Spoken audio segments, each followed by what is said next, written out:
Okay, good morning, everybody. I am Jennifer Polion. I'm from the Columbus Museum of Art, where I am the digital communications manager and also the organizer for the project that I'm going to talk to you about today now.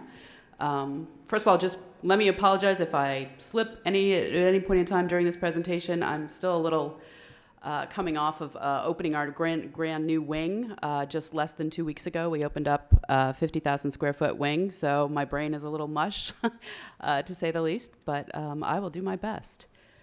So, Mobile Photo Now was a large-scale participatory art project and Instagram exhibition that we presented at the Columbus Museum of Art earlier this year.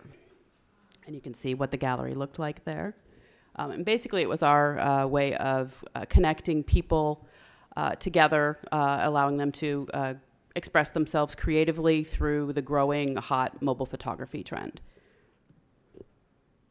And the exhibition itself included nearly 320 photos from 240 photographers, representing nearly 40 countries around the world. And those photos were selected from challenges that we issued earlier last October. And I'll get to that a little bit more later. But first, before I get to the results and all the exciting things about how we did the project and everything like that, I wanted to talk a little bit about why we did the project. As far as the institution, Columbus Museum of Art takes creativity as one of its institutional values. So we do a lot of things that inspire and champion and cultivate creativity within our visitors. And that could be something like, you'll see over here, this it's a talk show in the gallery. That's actually something that we do every month. We have something called the Connector Series, where we work with local creatives to come in and do participatory projects in the galleries. So he was just interviewing random guests right there. Or it could be something like what we just did for our grand opening. We had a dead artist dance-off, where we had artists basically dressed up as, say, Georgia O'Keeffe and Andy Warhol, and they did a dance-off. And we ultimately, I think, Mary Cassatt actually won, come to think of it, yes. So it was really fun, and it really was it's just a sort of a different way of doing it, and definitely making things very approachable for the audience. Or it could be something like our Wonder Room, which you see here, the big tree. That basically has real art from our collection, but we also worked with local artists to do projects in there, and it has opportunities for people to be creative themselves in the Wonder Room. And the other big reason, as I mentioned, we had a big grand opening of our new wing. Well, at the time when we first started working on this project, that's what we looked like.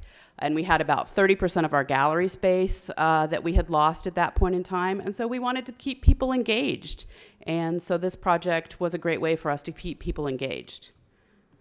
This is what we look like now after the last 2 weeks. So you can see the beautiful new wing, the lovely Lino sculpture in the atrium. So vast difference. But that was a great way, again, of us keeping people engaged. And then the third reason is that we wanted to connect people to our collections and to each other, and to expand on a project that we've actually been doing for about 3+ years now. It was a photo hunt project that where we've done smaller scale exhibitions and given creative challenges for people to submit via Instagram. But the Mobile Photo Now exhibition that we just did is by far the largest exhibition and largest project that we've done. So talk a little bit about how we did it. When we were in the middle of one of those photo hunt challenges and exhibitions, and we were approached by one of the largest Instagram creative communities, who actually just sent us a message on Instagram and said, "Hey, we love what you're doing. Can we talk? We want to find out more." And then that turned into us deciding to partner to do a really large-scale exhibition. So there's the JJ community is who we partnered with. And what we did is we went back to our original idea, which was the start of the photo hunts, which started from an exhibition we did called Radical Camera, which was an exhibition of the Photo League from the 30s and 40s. They were a group of photographers in New York who were around during a time when photography was really becoming democratized. And there was a wide range of people that participated. And so we went back to that and used 4 of the photos from the Photo League exhibition as inspiration. And last year, around this, a little bit before, in October of last year, we issued challenges on Instagram, 1 a week, And we used each of these photos for challenges, and they were portrait, community, street, and black and white. And those were the 4 challenges. And we gave people, asked them to hashtag, gave them a specific hashtag to hashtag, and then they also had to submit an online submission. So you can take a look. These are some of the photos that people actually submitted, and some of the photos that were ultimately selected. Again, I love this. This is a German photographer, the selfie that you see in there. The other one is somebody he's a sales guy from Kenya.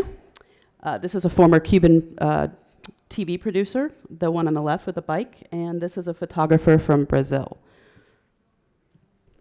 So these are the results.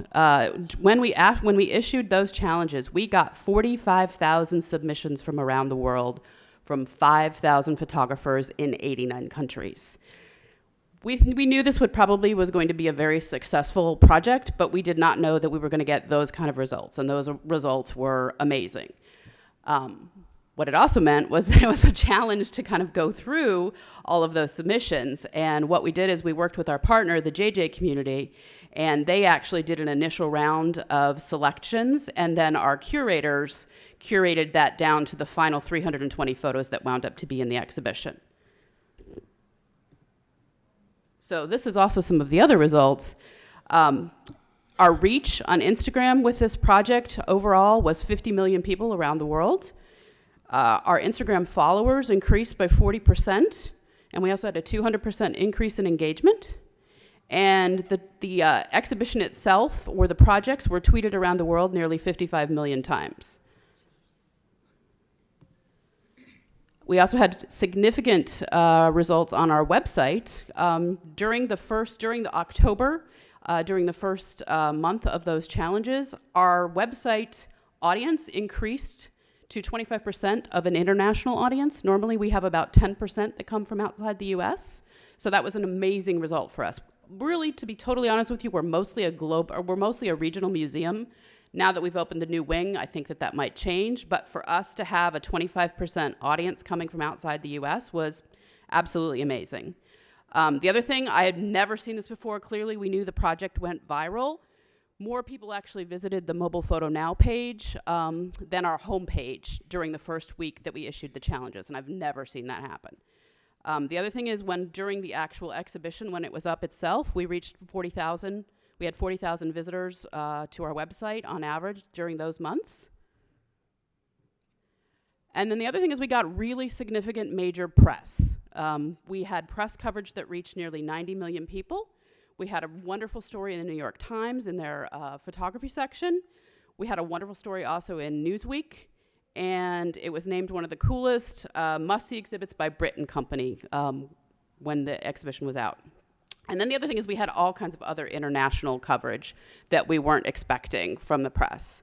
So what we found out was Italy really loves mobile photography. It seemed like every time we turned around, another Italian news outlet was contacting us to want to do a story on the exhibition. So we must have had, I think we pretty much had every Italian news outlet as possible ran a story on Mobile Photo Now. And this is just to get back to show you sort of a little bit of the breakdown of the international breakdown of the project. You can see it was predominantly from the US, but these are some of the other countries that had major submissions. And I want to talk a little bit, too, also about that other category, because I think we were really impressed that we had everybody from somebody from a photojournalist in Latvia to a retired engineer in Turkey to like a student in Malaysia who participated in this project and whose photos wound up ultimately being selected for the project. So you can see that that's an amazing breakdown. The other thing is it also is a multi-generational project. Again, we had somebody, like a student who was like a 21-year-old backpacker who has his phone and took a great photo to, again, the retired engineer from Turkey. You can also see this woman here. She's somebody who was there. She actually didn't participate in the photo hunt or in the project, but she was there for the Insta-meet that we had that kicked it off, and we had an Insta-meet at the very end at the end. Oh, I'm getting close to my time. All right, so the other thing I'll say real quickly is that this was A multi-departmental collaboration. So this was something we worked with our education staff, we worked with our curatorial staff. Obviously, I led the project from a digital standpoint. Our exhibition team actually built all of the handmade boxes in the exhibition. So you can see all those boxes on the wall. They hand built those. It was amazing. We also had an on-site selfie station during the exhibition where actually people could actually participate during the exhibition themselves if they hadn't when we were issuing the challenges. And the other thing is that people came from all over the world when we had the opening, and I just want to take a minute to play a video to kind of show you.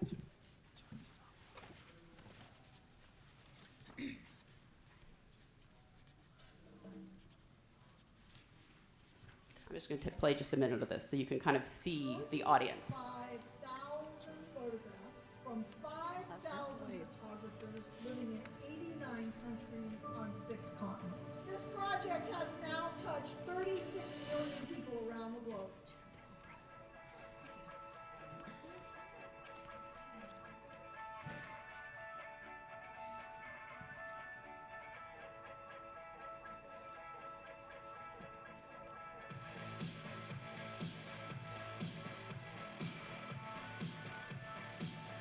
Here we are at the Columbus Museum of Art. The opening night was last night. It was incredibly exciting. We just had several hundred people here for the opening. Someone flew in from Iran, someone flew in from Sweden. We had people from all over the United States. From Tucson, Arizona. Toledo. New Jersey. Columbus, Ohio. Minneapolis, Minnesota. Iran. Palm Beach Beach, Florida. Toledo. Rochester, New York. Toledo. From Minneapolis, Minnesota.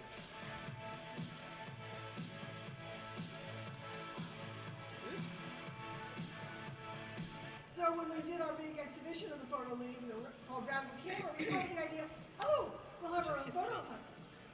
And I remember the first one we did. All right, I'm going to stop it there so we have a couple minutes for questions too. So the other thing is I think you can tell from that video clip, the fact that we were able to bring all of those people together, that all of those people were able to express their creativity and come together for this exhibition was pretty amazing. And we've seen engagement with them since then. They've also been sent us lovely messages about the opening of the exhibition.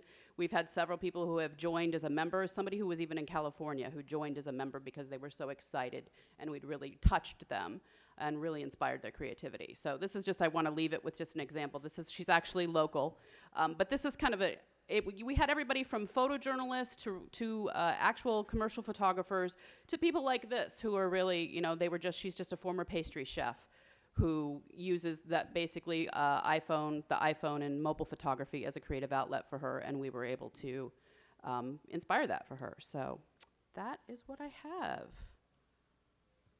Questions? We have maybe 2 or 3 minutes for questions. Yes. It was completely viral. It was for the challenges. It was merely on Instagram. I don't even think we did any other. So we might have done maybe 1 or 2 other social media. I don't even think we had a blog post for it. So that completely went viral. Other questions? We will. Yeah. Now, I don't know that it's going to be necessarily, we'll do it differently. I don't know if it will necessarily be this big.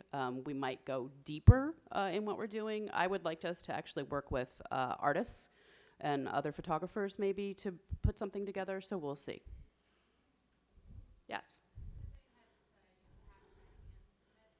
Yes, we had for them to actually be included in the exhibition. We had a link that we put in our Instagram bio that they had to click on and fill out online if they could actually be. There was definitely a difference. We had 5,000 people who actually submitted as photographers, but we really only had about 1,500 people who filled out the online form. So there was a definite gap. But if you wanted to be included in the exhibition, you had to fill that out. Other questions? Okay. All right, I'm going to turn it over to Margaret. Hello. Has everyone had their coffee? Okay. So we want to be mindful of time. We've got 3 other presenters, and I just want to introduce myself. I'm Margaret Sternbergh. I am from the Museum of Fine Arts Houston, where I do gallery interpretation. but I am formally of the Phillips Collection in Washington, D.C., which is a small, private, modern, and contemporary art museum. So we're going to talk about how we hacked Instagram in the gallery. So hi, I'm Brooke Rosenblatt, and I am head of public engagement at the Phillips Collection. So our case study is investigating, can you use Instagram in the galleries for interpretation? And it's based on an exhibition that we had this past spring at the Phillips Collection that was called Man Ray, Human Equations, A Journey from Mathematics to Shakespeare. Now, despite this very complex title, the premise of the exhibition was actually quite focused. Man Ray, in 1934 and 1935, was looking for new subjects for his photography. A friend of his brought him to the Math University in Paris and showed him these objects, which were mathematical models that were used to help solve algebraic equations in the 19th century. Man Ray was really taken with these forms. So in 1934 and 1935, he photographed them. And here you can see a sampling of some of the photographs.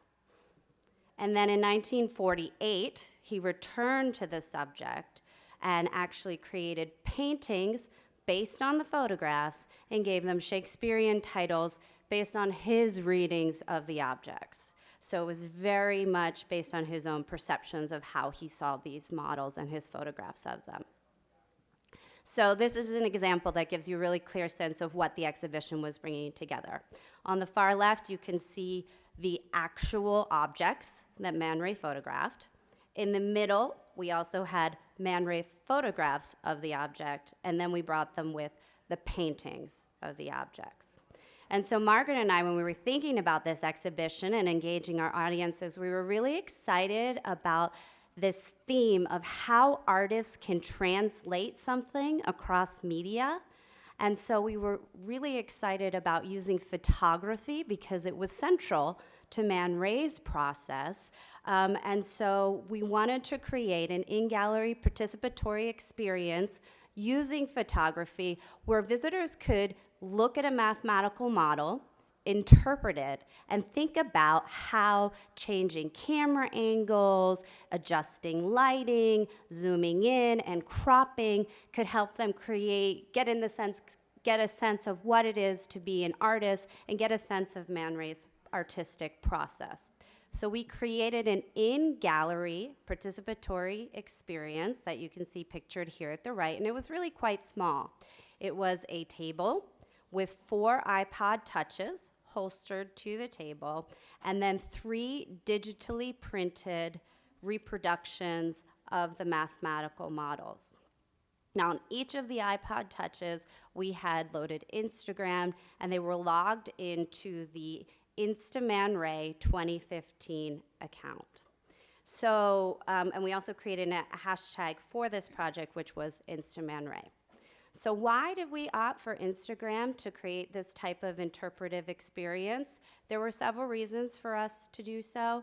The first is that the Phillips just did not have the resources, time, human, to create our own in-gallery, standalone photography app. So that was one of the reasons why Instagram was compelling. Another reason why it was compelling is because Instagram is so popular, it's tested. We knew some of our audiences would be familiar with it already. So those who weren't familiar with it, it is relatively intuitive. So we thought that by watching others or by reading the instructions on the wall, our visitors could engage with it.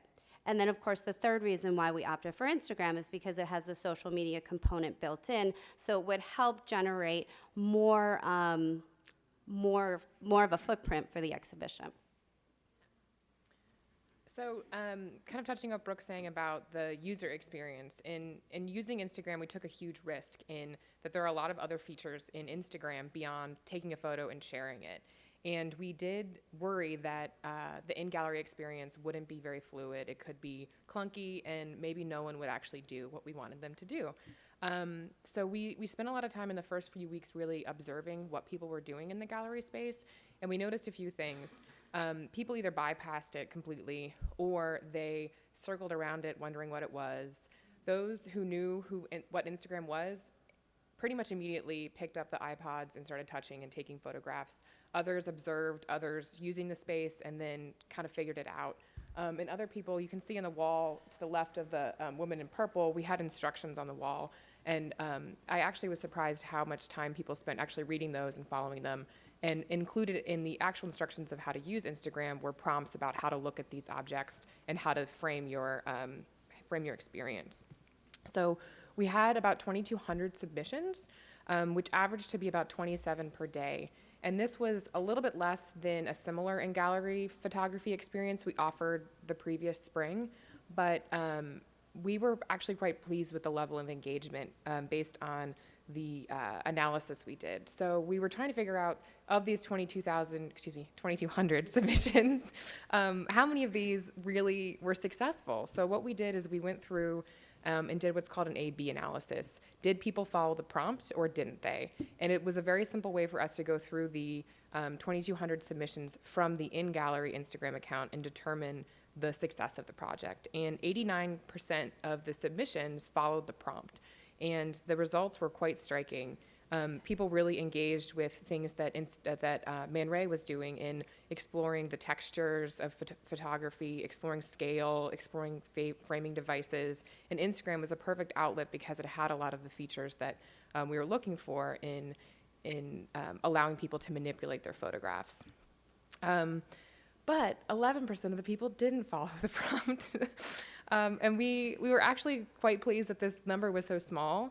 About 3% took a picture of the holster, which is a complete accident, and I'm actually surprised it got all the way through the submission process of Instagram. But it basically was a photo of the iPod still in the holster. They would just take a picture and go all the way through. So to me, that was just someone playing and testing.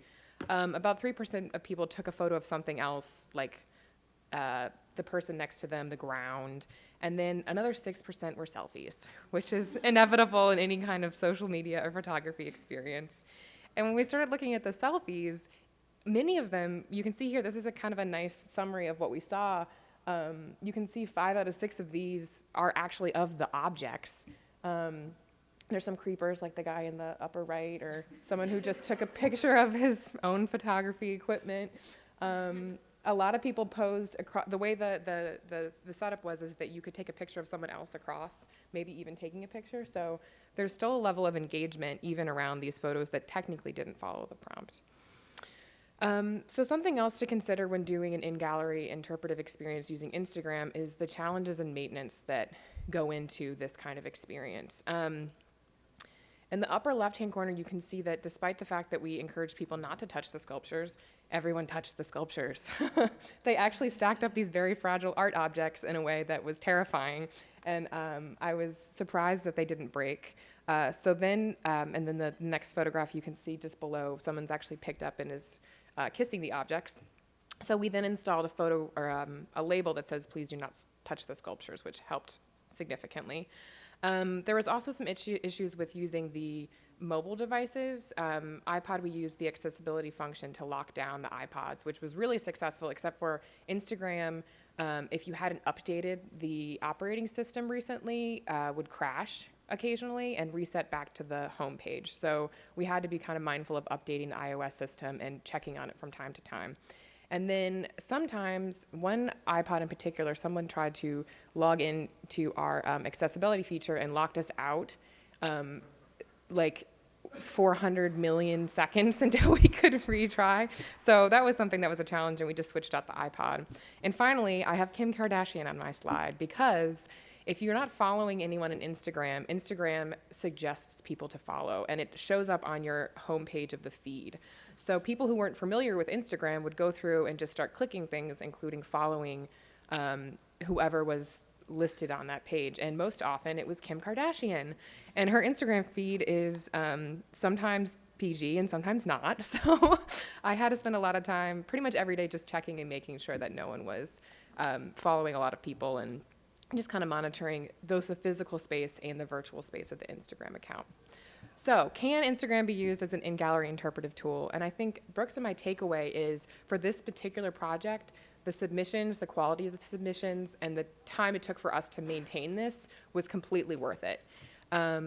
I'm at a much larger institution now, and I was thinking about if this is something that could be done at some place that we would probably have 10 times that number of submissions a day. And to be honest, I don't think it could be a standalone interpretive tool, but I think it could be some kind of facilitated experience with a floating docent, perhaps a tour that you use Instagram to float around the museum and look at the museum in a certain way. So we had some really great results, and I think we're pretty pleased. But we're really mindful that this is a unique experimental circumstance. So we want to pose the question to you all: is this something that you could see used at your museum? Is it something that you would have any success? Have you done something similar? Or if you just have questions in general? I don't know how we're on time. I'm not sure. No time? No time? Oh, 10 is Time. up. Okay, so we have time for questions. Yes. Yes. Mm-hmm.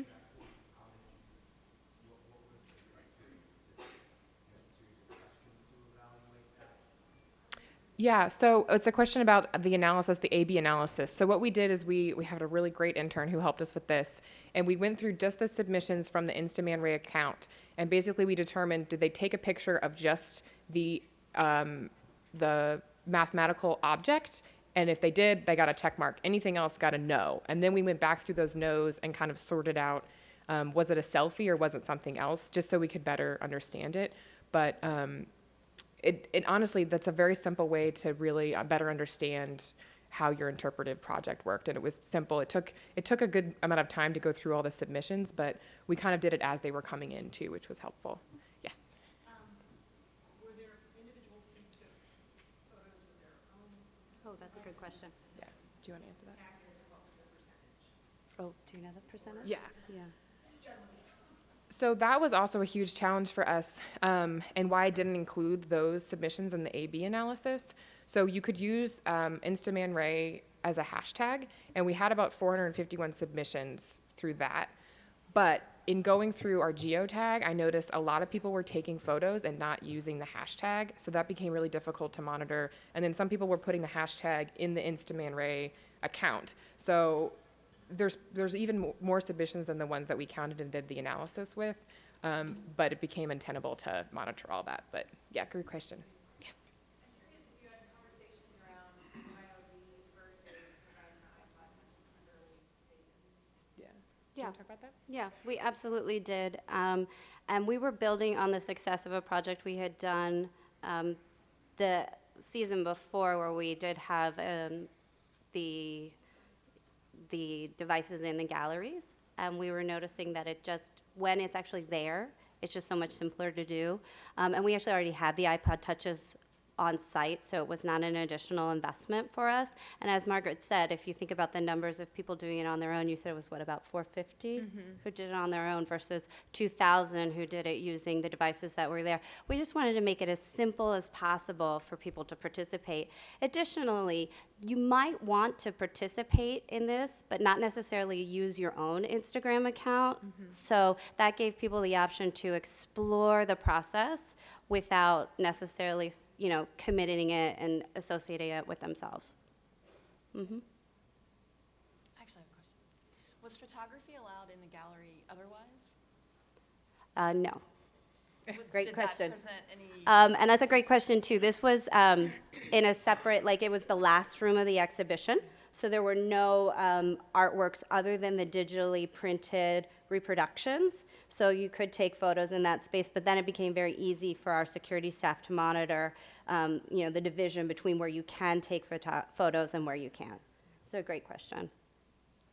What are your plans with the account now that the exhibition is over? Oh, I don't know. That's a great question. We have 45 followers. Well, and then the other thing, we haven't really done much with it. It's a really good question. The other thing, too, that was interesting is that I wanted to bring up that Margaret said in terms of maintenance. It's not only was Instagram suggesting followers like Kim Kardashian, but actually people would put themselves on to follow, which I thought was really fascinating. They'd have our Instagram account follow themselves. So we had to also be very mindful of that, too, and kind of getting all these people and stop following all these people.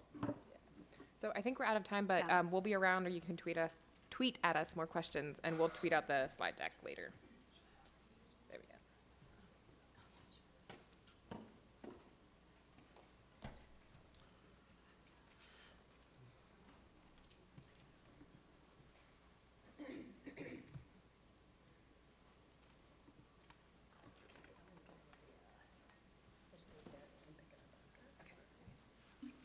Well, this is really cool. I'm really inspired by what we've heard so far, so tough act to follow. My name is Sarah Smith. I'm Sarah at Renolda on Twitter, and I'm the Director of External Relations at Renolda House Museum of American Art. And I'm Trish Oxford. I'm the Assistant Director of Marketing and Communications at Renolda. Oh, and before we get started, I wanted to start with a question.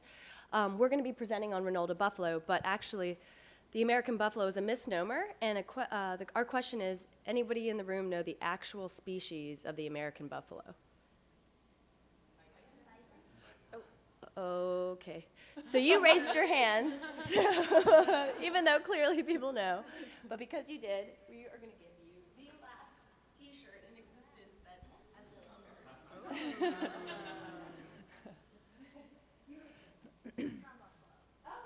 Oh, perfect! That wasn't a plan, I promise. So I'm just going to start and just give a really brief introduction as what the heck is Renolda House. Renolda House is the home of R.J. Reynolds, who was the founder of R.J. Reynolds Tobacco Company. We're located in Winston-Salem, North Carolina.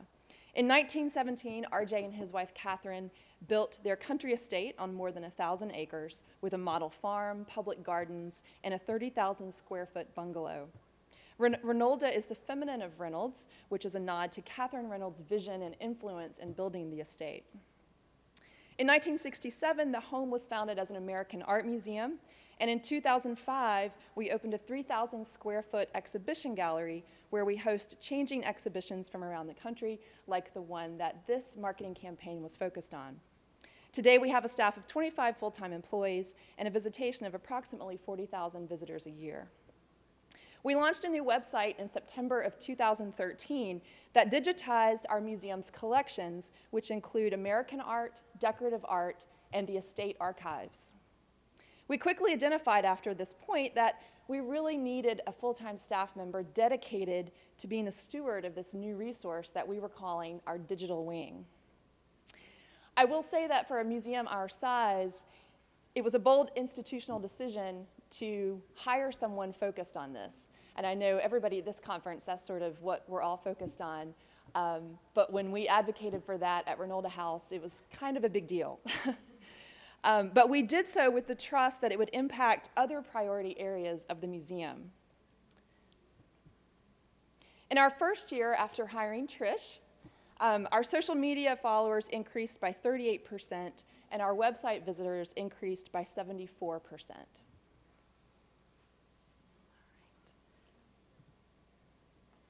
So, oh wait, is this right? Okay.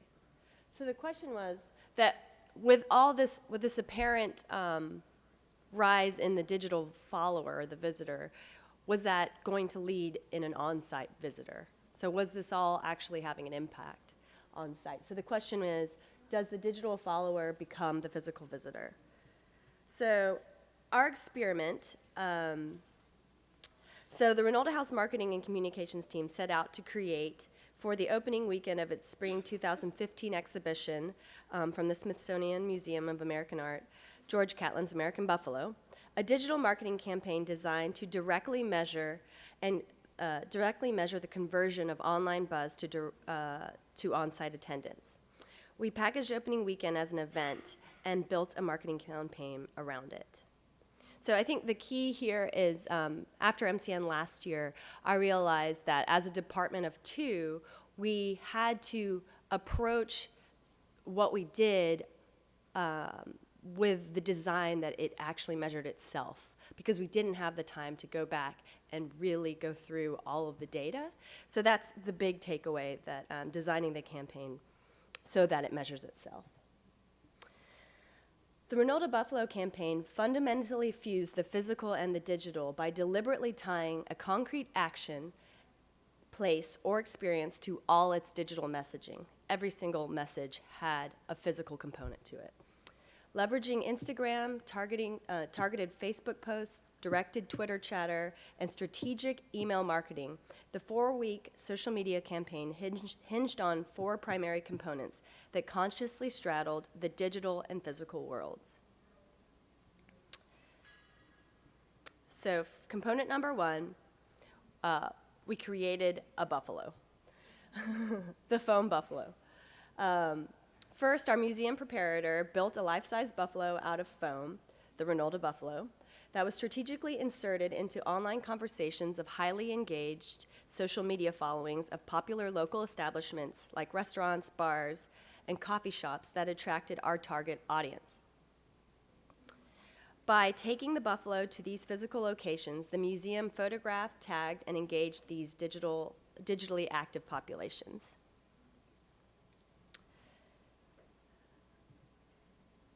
Sorry.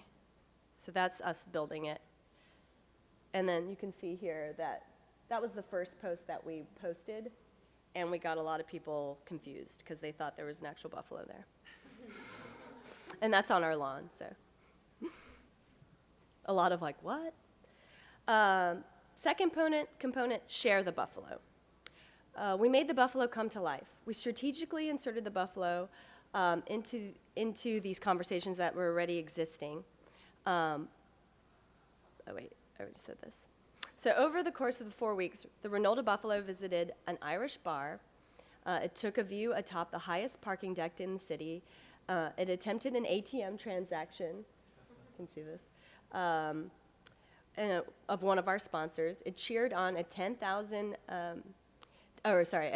training group and sat in the student section alongside Zach Galifianakis at a Wake Forest basketball game. So we actually started getting requests for the buffalo to come visit local businesses and be shared from our social media platforms. So then the third component was to create an on-site experience. We wanted to build an experience that would equal the buzz that we were generating online. All of our messaging centered around this opening weekend package. And before this experiment, we had never really focused on opening weekend besides for our members. We would always have a members party. But for the public, it was just, this is the date the show opened. So this was the first time that we actually created an event out of the opening weekend. The package included actual items that a visitor had to physically retrieve from the museum and an exclusive opening weekend experience that included priority admission to the museum, a discounted meal at one of our landmark restaurants in Ronaldo Village, a buffet lounge that had refreshments and additional reading materials about George Catlin and about the subject matter in the exhibition, and photo opportunities with the Ronaldo buffalo himself. Trish and I worked the entire opening weekend. We greeted visitors, and we actually got to know many of them by name after repeated social media interactions. Similar to how the experience when you come to MCN, you kind of feel like you know people. And we were able to therefore observe the package in action during opening weekend. So the fourth component, which was maybe the most exciting part, was this t-shirt that we created. And it's really funny because prior to this t-shirt, when I first came to Ronaldo House, some of our colleagues, I said, hey, let's do a t-shirt for our big community day, and the pervasive vibe around the museum was, Ronaldo House doesn't do t-shirts. So it was, again, you have to kind of know the environment and the vibe of our institution. It was a little bit edgy for us to go out and do this t-shirt to market our exhibition. So we partnered with a local design firm that has a built-in fan base and a really recognizable design style. And I think that partnership was also key to our success. The design worked twofold. It spoke directly to a demographic that understood the language. It also became a shareable digital commodity when photographed and tagged in the visitors' respective social media photos. It was important that this be a quality product, both to match the excellence of the exhibition we were hosting and the excellence of our institution ourselves. We also wanted it to be an ongoing marketing tool, so we wanted it to be a quality design, a quality fabric. We used American Apparel, so it's actually something that people would want to wear again.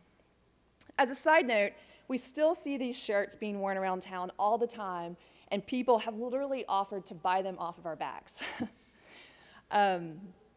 Another thing, kind of understanding the environment of our institution, it was also kind of a big deal for us not to put the name of the exhibition on the main marketing collateral for the exhibition. So we had conversations with our executive director and our curator, but I think it really worked to our advantage. Okay, and Since we're running out of time, the last thing is, this is the part about measuring. Through every digital message we sent, we only sent people to one place where they could buy the ticket. So we always knew that we knew where they came from and we knew what they were buying. And so we had one place we had to go measure to see if this exhibition was, I guess, the traction of the campaign. So really quickly, we sold out. 40% were first-time visitors. 82% had visited our website before they came. 77% were social media followers. But ultimately, you know, with all the buzz and the hype, people declared that that they came for the art in the exhibition. And because everyone came through one point of sale, we had their information and we could survey them. So here's the formula for what worked for us. What we see is why it was so successful. So hopefully you can take these points back with you and try them. So I guess now for questions. Oops, sorry. I don't know if we have time for them, but that's it, sorry.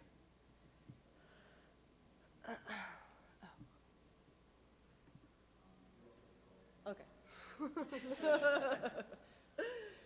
That's an image from our community day that we had in conjunction with the exhibition. We had partnered with our Native American Association and had a powwow on the front lawn. So. All right, well, feel free to tweet us, tag Reynolds Buffalo, and send us your questions and thoughts. Thank you.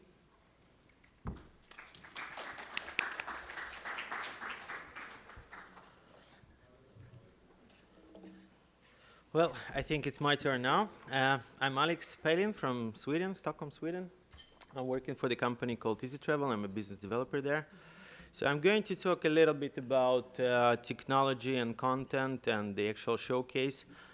I'm not going to talk about Instagram or Buffalo, so not today at least. So I'm going to show a couple of short videos during the slides. So the first one is here. Here is a rather glorious heritage object. Its story could be told in a very simple way, or very much more interestingly. That's what we call multimedia content, and it can be played on a regular smartphone. It's convenient for the visitor. He's using his own phone, which he knows best. And it's so convenient for the museum. There's no need to maintain special equipment. What's not convenient for the visitor is continually downloading new applications every time he goes to a new museum.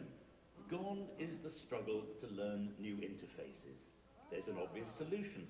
The visitor should have just one application of his own choice and a simple way to download any museum content into this application. And that is not all. Usually, museums only focus on the objects that they keep inside, even though there are plenty of objects in the city around the museum which closely relate to it and its collection.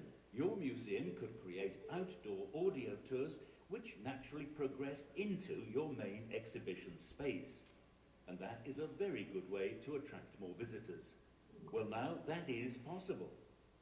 Outdoor and indoor, online and offline, the software platform from izi.TRAVEL allows you to do all that and much more. Like all these popular online services, izi.TRAVEL is also absolutely free. It consists of a web-based content management system with an intuitive interface for mastering and publishing audio tours, and handy mobile applications capable of finding and delivering all existing content in your city and all your city museums. Take a look at our next video for more information on how it all works. So you can find the videos on our website or on our YouTube channel. But basically that's it. So what is izi.TRAVEL? It's free and open storytelling platform, and it allows you to record, publish, and announce everything in 1 week, and we have some great examples about that. So the case study, we came to Geneva, it was a couple of years ago, and we started to raise awareness about our existence and that we can have like a common platform for the whole city where everybody can upload their content. And this was the situation where we came. So it was one museum with one app, another museum, or the city authorities provided the app for outdoor tours with no GPS support, and it was another museum with traditional hardware-based audio guide. And we told them, okay, maybe we should kind of like collaborate and do something together. And they didn't want to do that at the beginning. So none is compatible, as it was says in the video. It's not convenient for the visitors as well. So how it all started? It was this rat museum. They called us and said, we're going to have a temporary exhibition in a couple of weeks, and we would like to provide some sort of mobile audio guide solution for our visitors. Can you help us? And in 1 week, they were able to do everything themselves. And they provided one tour for kids, one for adults, in French and in English. So everything was done in 1 week with professional voice recording and everything. So we just helped them to upload stuff through our CMS because they were not familiar with that. So then the main museum, actually this rat museum, is a subsidiary of the main museum in Geneva, MACH, Museum of Art and History. They called us and said, well, maybe we should use your platform as well. And then they created their own audio guide for a permanent exhibition. And then the City Museum decided to do that as well. And then it was Barbie Müller and even the Russian Church, because it's an art object in Geneva, and a lot of people go there just to look at the art inside and at the building as well. So, and then all of them, they went to tourist authorities, because this is their job to promote the city and to get more visitors to the city, and as well more visitors to museums. And they went to tourist authorities and said, like, okay, maybe we should do something together. Maybe we should develop some tours. Maybe we should collaborate, not compete when it comes to technologies and everything. And city authorities decided to publish some of their walking tours. And now they got several outdoor tours inviting people to the museums. And this is another short cartoon about this, what we call smart city concept. Wow, so many audio guides for all the museums and city walks. All he needs to do is download the app, select what he wants and enjoy. So how did all this happen? Not so long ago, visitors wondered what to see and where to go. Who would tell them about the city? It all began with just one museum in that city creating its own audio guide and publishing it through izi.TRAVEL. Travelers only saw this one museum in the app, so naturally that was the only visit they made. Then one day the word began to spread. A few more museums put their audio guides into the system. The app's users now see them all and will almost certainly want to visit more than just one. Some museums even developed a few outdoor tours, leading visitors from city streets into their exhibition spaces. Later on, more and more city attractions hear about izi.TRAVEL. They populate the city with tours, walks, and stories. But how will your visitors find out all this? Well, that's not difficult. There are other stakeholders who can and should help you take care of that. Well-placed posters in hotels, tourist offices, in cafes and restaurants will do the trick. Now your guest is happy discovering your city and its culture. Everywhere he turns, you're giving him great stories. Welcome to the smart city. So now I think you get like a better picture of what's this smart city and synergy. So, and this is Geneva of today. So we have many museums, we have a lot of walking tours, even running tours, and there is a boat tour goes from Geneva to Lausanne, and then also businesses, they see like the potential in this. It's not only the cultural sites should provide all the stories about the city, so we have like a watch tour for watches, because they have a lot of those not that cheap companies producing some stuff. And the chocolate lover tours, and we even have some banks and some publishing houses developing some of the tours now. And also, well, the rest of the service providers for the travelers, they decided to promote all this stuff, because this is how it works. I mean, you put the posters in the hotel, please use this app, and now actually this is the recommended app of Geneva City. So if you go there, you can basically see all the content that's already available, and it's growing more and more. So some of the conclusions about the smart city concept, it's opportunity to get connected and bring more visitors, so you should not compete, you should collaborate. It's easy to replicate, no management needed, because every time people asking like, okay, can we do it in our city? How should we do? How should we start? Well, you can do everything yourself, but since we just started here in America, if you decide to do that in your city, we'll come and help you. So there is Bob who will do that for you. and museums more visible to tourists. So you and this cross promotion, when I will download this app in Stockholm, I will come to Minneapolis, I will see what's available there. And it's global promotion, exactly as I said now. So it's you will download it somewhere else, and then you go to another city and you'll see it. So there are like three keys for success. So technology, what we think we developed, we're not saying this is the best technology. Technology is developing really fast now. But the most important thing is the content. That the only thing that you should develop yourself. And the third part is the promotion. So if you develop something, nobody will ever find out about that. But sum it up together, with these three keys, we have more than 1.2 million users of our app now, and museums and people who publish stuff on our platform helped us to achieve this number now. So this is some information about izi.TRAVEL. The headquarters is in Amsterdam. We have more than 60 people working, and this is how we grow, so I'm not going to read this. And we can declare that we're #1 storytelling platform and app in the world, and as it was said in the video, we're open and free. And now I would be happy to answer your questions. Yes?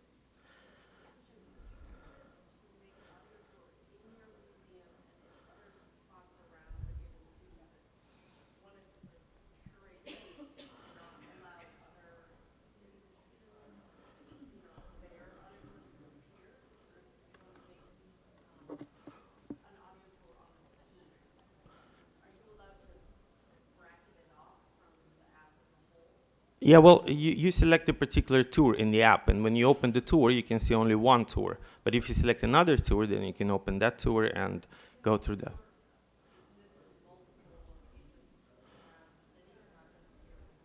If you want to use existing locations, I think you can use that, but you should talk to the content provider who prepared this content, not to us. So we just provide you with a set of tools, and then you use it. Like, if you want to repost some post from Facebook, then you do that. And if you want to write something yourself, you do that as well. So that's your page and that's somebody else's page, but you can repost something from another page, but you should get permission from the person. Yeah, Bob.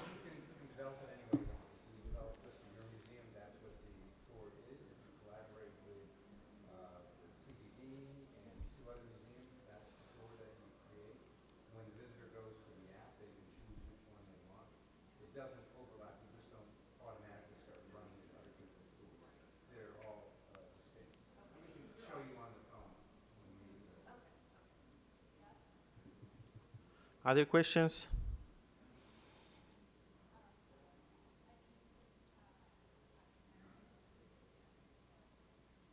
That's it? All right, okay. Well, I have a question actually for the last two presenters. I'm curious on the impact of using these sort of tools to invite new visitors to the site. What I understand from the izi is that you are able to position the museum content to tourists perhaps that otherwise might not have gone to. You have an idea on how much of these izi users are new museum goers? Yes, I have a great example on this slide when I was showing the how it's all started. So when those museums were developed, this Barbie Müller museum, they called us and said, we have a lot of Russians coming to our museum now, and we don't know why.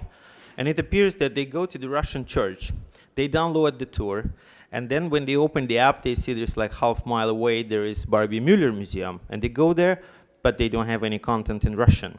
So they started to develop some content in Russian now because they have more visitors they didn't expect before. So this is the proof that it can, it will bring you more visitors, different audiences, and even though you didn't promote your museum to this particular group.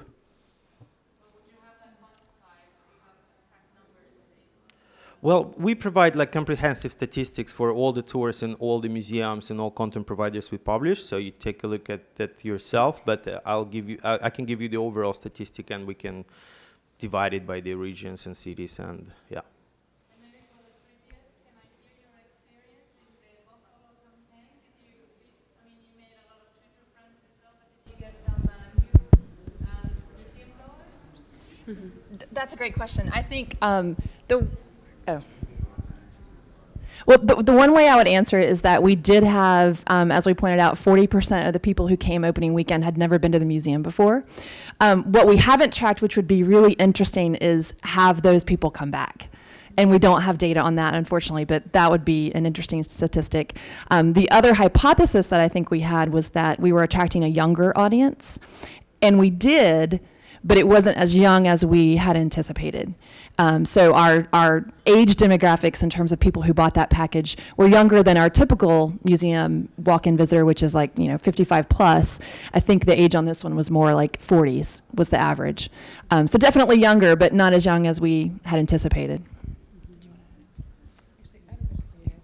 I have a question for you guys. If it's something that you would do again, and in what capacity? Would it be a similar campaign? Because it seems like it was pretty work heavy. So I would say, actually, from what we've done in the past, this was the most contained marketing campaign because everything we did was pushing everyone to that one point of sale. So we knew that every effort we made, we could directly measure its impact. So maybe not necessarily, what we found is that you can't recreate that kind of spark that made sense for that exhibition with every single exhibition going forward. So you kind of have to craft it for the exhibition, but the takeaway is instead of kind of different points of a campaign for an exhibition that just kind of pop up, everything always led back to that one place, no matter what. So we, as a two-people department, could quickly measure if we were being effective or if we weren't, and we would change our messaging weekly if we needed to continue to keep those numbers going up or engagement. So that answers your question. I'll just add one other point of clarification as, so I'm responsible for the budget, and during this campaign, we dumped a lot of our marketing dollars into this opening weekend. And one of the things that I learned from a kind of budgeting management standpoint is that we kind of saw attendance dip at by maybe 3 weeks in, which is not unusual, except that by that point, a lot of my marketing dollars have been tapped out because I put them all on opening weekend. So as a kind of a managing budget perspective, that was a lesson that I took away of how do you, make sure the dollars are spread across the whole season.